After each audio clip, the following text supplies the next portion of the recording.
So we're hanging out today with an Eagles tribute band that's coming to the Egyptian Theater. First of all, Ronnie, how excited are you to play this venue? Well, we played there before. The place is absolutely stunning. It's about 100 years old, as you probably know. You know, it looks amazing from the outside, and inside it's so ornate.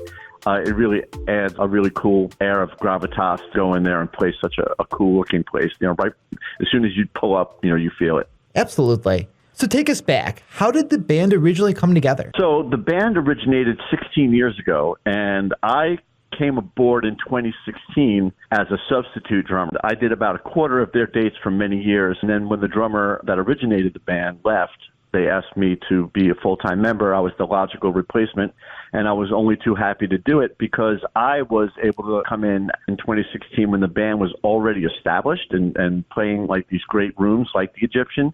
And in the beginning, you know, like you have to pay your dues. So they were fighting it out with other tribute bands that were already established. And, you know, they started out like having to play rooms where there were maybe, 10 people. I got to miss all those shows. I got to jump in when the band was already very successful. That's awesome. So I have to ask, why the Eagles specifically? Was that a unanimous decision? Was there one person that convinced everybody else? Why the Eagles? Well, I wasn't around for the decision for that. But one thing that everybody but the Big Lebowski is an Eagles fan. So they have so many. They're one of the greatest American bands, in my opinion, anyway. And there are so many classic hits. You can't even play them all in one night. So, some bands, it's hard to make a tribute band of a one-hit wonder. People don't know that many songs by them. But the Eagles have countless hits, and it's easy to put together a night. And no matter how many, of those hits we play at the end of the night, people will say, "Oh, we love the show, but I can't believe you didn't play this or that." That's how much, stuff there is to cull from their catalog. Absolutely. I definitely grew up listening to the Eagles, so that definitely speaks to my heart. So yeah, kind of jumping into the music a little bit. So Eagles music lives and dies by the harmonies. So what do you think is the hardest part of getting that sound just right? Well, I'm the drummer, and I can sing. I actually don't sing with this band at all. We don't try and be the guys in the Eagles. So, as the drummer, Don Henley of the Eagles was one of the vocalists along with Glenn Fry. I don't sing. We have a lead singer that sounds like Henley was cloned. People won't believe how much he sounds like him. So the harmonies, the other six guys besides myself, they work out all their harmonies meticulously. So at times there is 6-part harmonies going on. And not only the vocals, but, the guitar intricate work takes a lot of going over and refining and refining again. And we are constantly coordinating each other with each other, no matter how many times that we've played all these songs. Awesome. So is there one song that really separates a good tribute band from the great one? I would say the one song you have to nail, because everyone knows it, would be the anthem of that particular band. And for us, it would be Hotel California. You have to play those guitar solos note for note. Everyone knows them. People air drum the fills, even if they don't play the drums. Everyone knows the lyrics. So you have to be spot on the signature song, because if you're not going to be spot on that, you're gonna lose the person that said, "Oh, I know that song." So you want to be able to nail the one that everybody knows. Absolutely. So kind of hitting on the Hotel California. What do you feel? Is it more pressure or more privilege for that particular song? It's a privilege, and it's also a privilege to play them all. Hotel California, I think one of the things that people, as well as the lyrics that everybody knows, and the whole second half of the song, is that classic guitar solo back and forth that Joe Walsh and Don Felder did. And we have tremendously talented guitar players that you close your eyes, you're listening to that album for sure. Definitely. So how much work goes into prepping for a show like this? All the prep is done on our own. Like the band, really, we don't have to rehearse anymore because we've done these songs, but we go over things at soundcheck constantly. We're constantly maybe asking each other, "Wait, what are you doing there?" We can really go in and sweep out the corners, so to speak, and get all the details that may be getting away from us a little bit, and I mean very little details. It really takes a lot of preparation on our own individually. We have to know these parts inside and out. The creative work was done for us. We're already playing music that was created, decades ago. But we have to do our individual homework and then be able to practice it and play it effortlessly, that we don't look like we're concentrating on the stage. We're just having fun and letting it fly. I almost feel like there's a little bit more pressure to trying to recreate something iconic like this, because if you're the original person, nobody knows if you screwed up except for you. But when you're trying to recreate something this iconic, I almost feel like there's this extra pressure to get it just right. That's exactly right. And that's why each of us individually have to, kind of monitor our own, practice time. When we're, maybe if we have 2 weeks between a show, don't fail to go over the stuff and make it fresh again. Because if each one of us made small changes, that's a big change when you have 7 guys. And then it, like a carbon copy of a carbon copy of a carbon copy, if it gets away from that, anybody can do that. We don't want to be like no slight to anybody who's a weekend warrior that plays these songs in bars. This is an elevated experience. We want you to close your eyes and we take you back in time to when you heard these songs, exactly the way they sounded on the radio. And these songs elicit a lot of memories from people. Definitely. So moving into more of what will the audience be experiencing? For someone coming to the Egyptian to see you guys, what kind of experience should they expect? Well, you're gonna, whether you think you are or not, you're going to know every song. And we do some of the solo material from Don Henley and Joe Walsh. We mimic the set that the Eagles have played for the last 30 years since they got back together on the Help Weezes Over tour. And we are going to play songs that are hit after hit. The night has a tremendous flow to it where we know to pull it back and ramp it up. By the end, everyone will be standing, clapping, and it's a good time. The show has an excellent pace that makes for a really enjoyable evening. That sounds like a lot of fun. It's a privilege, yeah. Absolutely. I think it's going to be an amazing show. So are you guys more of the greatest hits heavy, or do you try to sneak in some of those deep cuts for the hardcore fan? We can sneak in a deep cut here and there, but remember the danger of that is you're going to have the people that come up to you and say, I can't believe you didn't play X, Y, or Z. And we get that a lot no matter how many we play. So we have played some of them in the past, but it is good to kind of stick to the ones that are the bread and butter. But I'm not going to say you won't hear one. So what's a song that usually makes the crowd realize, oh, wow, these guys are legit? I really want to toot our own horn and say the opening, the everything from the exact tempo of the record, the exact sounds is replicated. So, I don't want to give anything away of what song that is. We do open up with the same song often, but right from the get-go, you're going to hear all the parts that you're expected to hear, and we do everything 100% live. There's no pre-recorded background vocals. There's no pre-recorded, guitar parts to layer everything. Everything you see on the stage is 100% live. So you guys definitely hook your audience immediately. Yes, and that's the goal. You only have that one chance to make a first impression, and we know that.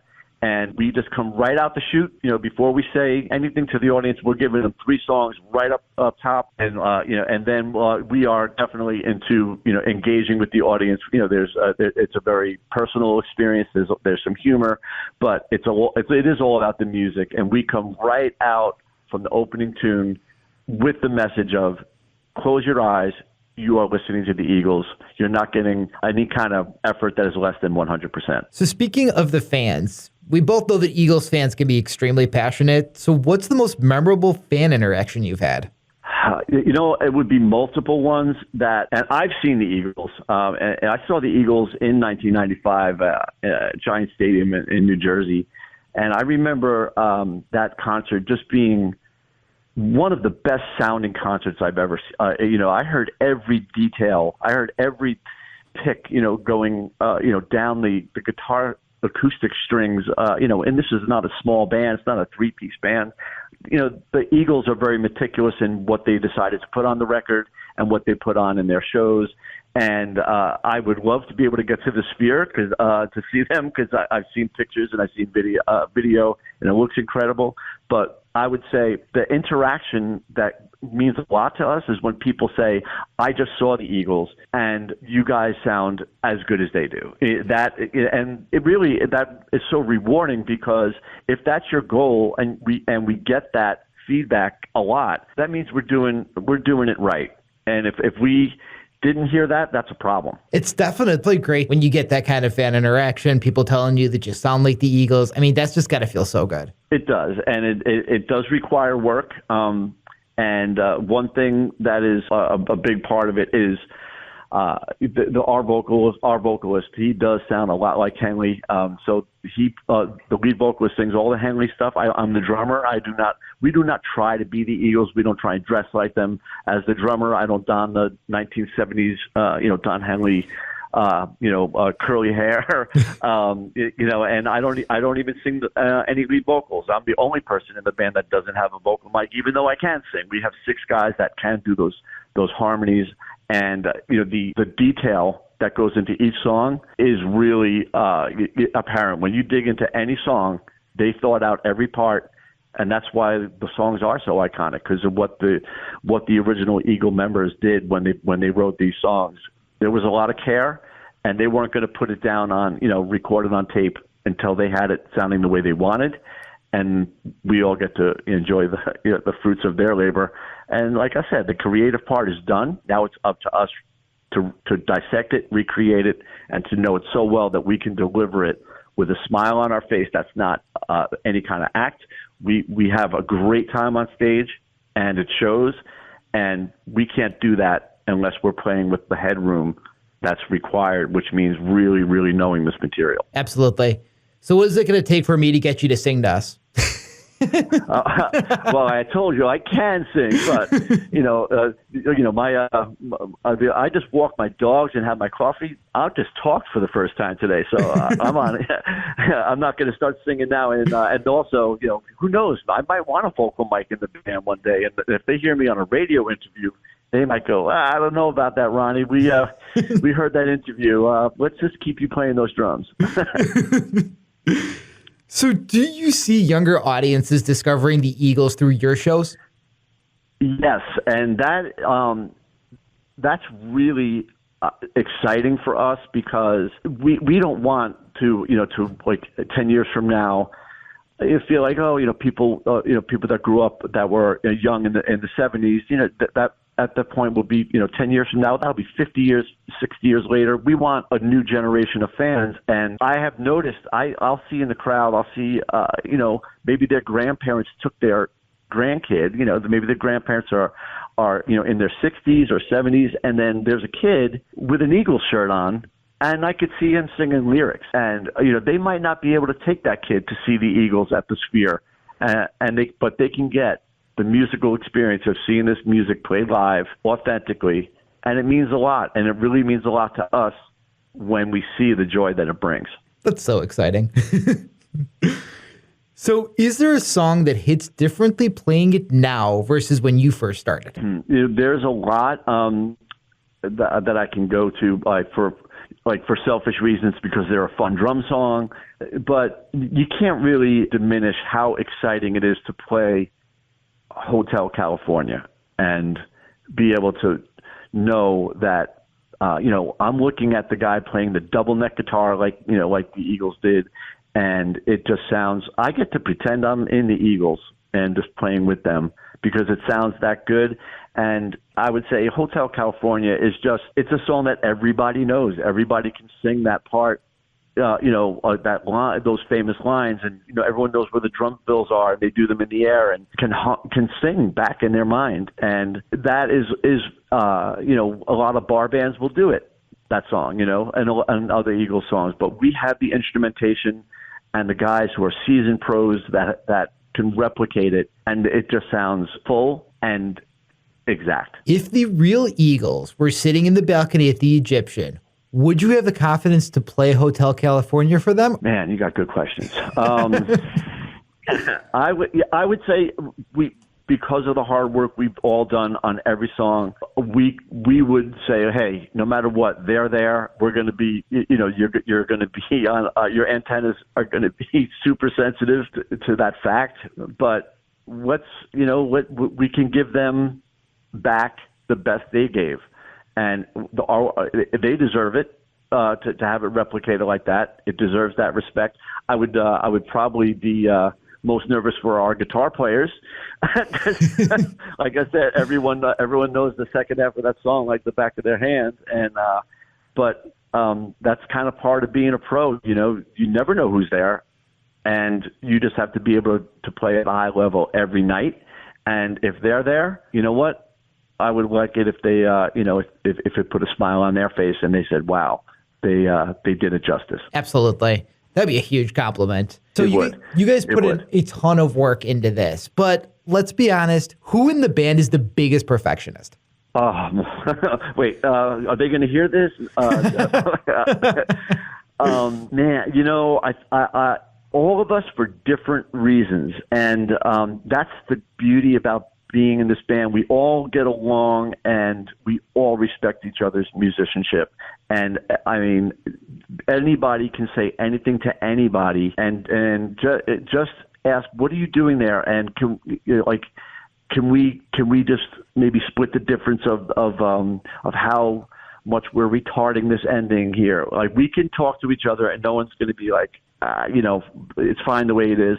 We could have a discussion, and the comments can come from somewhere you didn't expect. You know, the singer might say something to one of the guitar players. You know, everyone's musical. He plays other instruments. He might notice, a certain voicing of a chord, and maybe it doesn't go with something someone else does, and we never realized it. So we can all talk to each other, and we could all be pretty nitpicky, and amazingly, it doesn't get on each other's nerves. Are you guys in sync enough at this point where you could just give each other the look and you know what's going to happen next? Yes, without a doubt. There's a phenomenon, when you are with a bunch of guys and you are, playing like the same songs. It's almost like sometimes you can even make a mistake together. But yeah, and when something is slightly off, we can almost correct it just by looking at each other and getting it back instantaneously. Like nothing gets out of hand. A bad night for us feels like, okay, we're lucky that that's a bad night because we don't think people would notice at all. We don't have bad nights where we're like that. We just need to put that show behind us, kind of thing. And a bad show for us is, okay, something weird happened in that song. Absolutely. So why is this a must-see show at the Egyptian? Because you're going to spend a fraction of the price it would come to cost to go see the Eagles, especially now if you'd have to travel across the country and pay the tickets it would cost to see them at the Sphere and get your tickets for airlines and make reservations at those hotels. We can hopefully be in a nice, comfortable driving distance that you are going to get an enjoyable show delivered with energy that will have you standing by the end, and you will tell your friends, you need to go see these guys. It's a great time. And that is really what I tell even my friends that haven't seen the band, and I'm playing locally where I live. I just say, I know, you've seen me play in lots of things over the years. You want to see this band. I promise you a good night. That's pretty much what I just say. I promise you an enjoyable evening. And I promise all your listeners, that's what you will walk away saying, I want to see these guys again. I want to tell my family. I want to tell my friends. And next time they're around, we're definitely coming and we're bringing people. All right, Ronnie. So one last thing for you. Can you remind everyone when the show is and where they can get tickets? All right. So we are playing. It'll be Friday, February 13th. It'll be at the Egyptian Theater in DeKalb, Illinois. Tickets can be obtained from the website for the theater, or they can go to eaglemaniaband.com, our website, and they can get tickets. So there I'll have the link right to the theater's ticket link. And also I will be just quick to tell anybody that anytime you click on or type in tickets like Eaglemania tickets, always be careful of what the first sites that come up are usually the secondary and tertiary like ticket selling sites, and the tickets are marked up. That is not where you want to buy tickets from. You want to go to the venue website. That is always the lowest ticket price, and that is where you should. It's a trusted site, and if you go there, that's the place where you can feel comfortable and confident buying the tickets. And our website again will link you right to the venue's website. And you could also follow us on Facebook or Instagram, and a lot of times our shows are posted right there with a ticket link as well. Always, again, right to the venue. Awesome. Thank you so much for taking the time to talk with us today, Ronnie. This has been a lot of fun. It has been. Thanks so much, Tony.